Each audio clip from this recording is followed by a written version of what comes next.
ازيك يا حلوين؟ عاملين ايه؟ يا رب دايما تكونوا بخير. هنعمل بقى ايه النهارده؟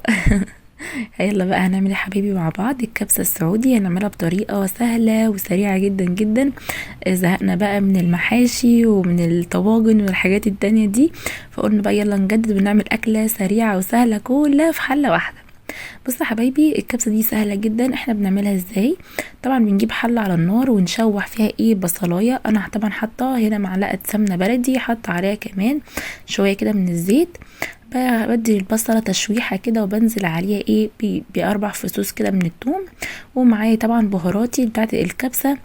معايا اللي هو القرفة، العيدان او اللي هي السيجار يعني. ومعايا 2 لومي، ومعايا يا جماعة فلفل اسمر، ومعايا طبعا لورا، ومعايا حبهان، ومعايا كمان قرنفل.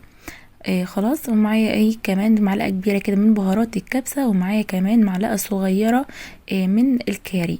خلاص يا جماعة، دي توابل دي حلوة قوي قوي قوي للكبسة الصراحة يا جماعة، تحفة جدا وبتفرق طبعا في الطعم. حابة انت بقى مثلا ممكن تضيفي مستكة، ممكن تضيفي مثلا اي نوع بهارات انت بتحبيه، مفيش مشكلة خالص. انا معايا هنا بقى حبيبي ضفت هنا كده على البصلة والبهارات الحلوة دي. معايا هنا ايه 3 صدور كده من الفراخ. ال3 صدور انا مقطعه كل صدر يا جماعة نصين اتنين عشان خاطر يكون سريع في التسوية. واشوح زي ما انتم شايفين كده ايه في الفراخ كويس جدا بالبصل يا جماعه. اديلها ايه نكهه كده حلوه جدا من البهارات بقى والبصله. بتبقى ايه خلي الفراخ تتشرب كده من نكهه البصل، بتبقى تحفه قوي مع البهارات. طبعا انا زي ما انتم شايفين هنا انا معايا هنا ايه طماطميتين اتنين كده. انا ايه ضربهم في الخلاط وعصراهم كويس ومصفيهم يعني كويس جدا.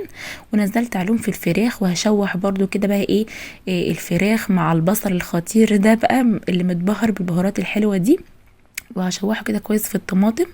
تمام. انا كنت هنا بوريكم هنا معايا هنا نص كيلو من الرز البسمتي، انا كنت غسلاه ونقعاه نص ساعه. خلاص. انا الناس انتوا شايفين انا بقعد ايه كل شويه كده اشوح في الفراخ لحد ما الاقيها اتشوحت بقى ايه كده كويس واتشربت كده بالتتبيله الخطيره كده ومع الصلصه الحلوه دي. انزل عليهم بقى حلوين كده بميه سخنه. إيه لازم تكون يا جماعه ميه سخنه عشان الفراخ تستوي بسرعه. تمام. وطبعا انا ايه بملحها بديلها بقى الملح بتاعها. وطبعا ايه انا مكتفيه بالبهارات اللي انا حطاها في الاول. البهارات بصوا يعني مكفيه وموفيه صراحه. بهارات جميله جدا وطعمها تحفه جدا في الاكل. وبقلب بقى ايه الكلام الجميل ده في بعضه. طبعا بقى اللي في المرحله دي اللي حابب يحط بقى إيه قرن شطه كده سبايسي يحط، مفيش مشكله، ولكن احنا ايه عندنا في البيت مش بيحبوا السبايسي قوي. دلوقتي بقى حبايبي هنعمل مع بعض بقى ايه سلطه الدقوس. طريقه سهله وسريعه جدا جدا وطعمها تحفه، وقد ايه ان هي سلطه خفيفه وحلوه قوي. المكونات بتاعتها يا جماعه انا معايا هنا كذا عود كده من الكزبره الخضراء. ومعايا هنا إيه شويه صغيرين كده من النعناع. ومعايا كده فصين 2 توم وطماطمتين 2 انا مقطعاهم وقرن فلفل اخضر. خلاص يا حبايبي. طبعا التوم فصين 2 توم كده. وطبعا بحط البهارات معايا هنا إيه ملح وكمون وكزبره ناشفه وشويه فلفل اسمر. خلاص. طبعا بقى البهارات دي يا جماعه بتدي لها نكهه تحفه جدا. طبعا بقى انا بفرمهم في الخلاط، حابه انتي تفرموهم في الكبه مفيش مشكله. بتبقى يا جماعه طعمها حكايه تحفه جدا. خلاص. انا هنا كانت في المرحله دي كانت خلاص بقى الفراخ كانت استوت كويس جدا بقى ما شاء الله، زي ما انتم شايفين كده اتشربت الميه بتاعتها اللي احنا حطيناها لها. كانت استوت في المرحله دي كويس جدا زي ما انتم شايفين كده. بوريكم بالشوكه. بنغزها كده بالشوكه عشان نشوف استوت ولا لا. اي كده بقى كانت خلاص استوت فعلا. كنت انا هنا ايه بطلعها في طبق كده يا حبايبي عشان خلاص بقى ايه هندخلها تحت الشوايه تاخد بقى ايه تتحمر وتاخد لون جميل كده بقى.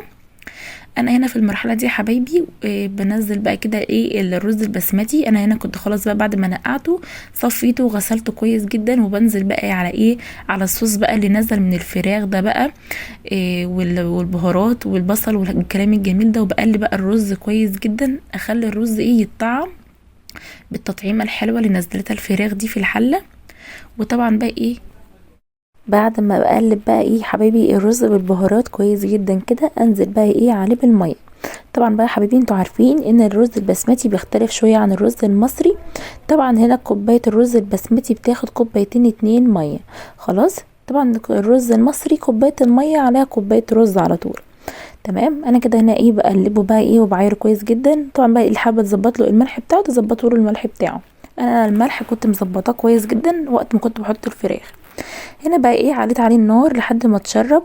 وهنا حبيبي كان اتشرب، شايفين بقى الفرفره والحلاوه اللي هو فيها. كان طعمه يا جماعه خطير، جربوا الكبسه دي الصراحه عن ثقه، والله يا جماعه طعمها تحفه. هنا بقى كانت الفراخ هنا بقى اتحمرت وطلعت من تحت الشوايه.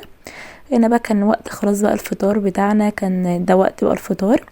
سلطة بقى الدقوس بتاعتنا، وعملت كمان سلطة الطحينة انا عملتها معاكم كتير، وعملنا كمان عصير برتقان تحفة جدا.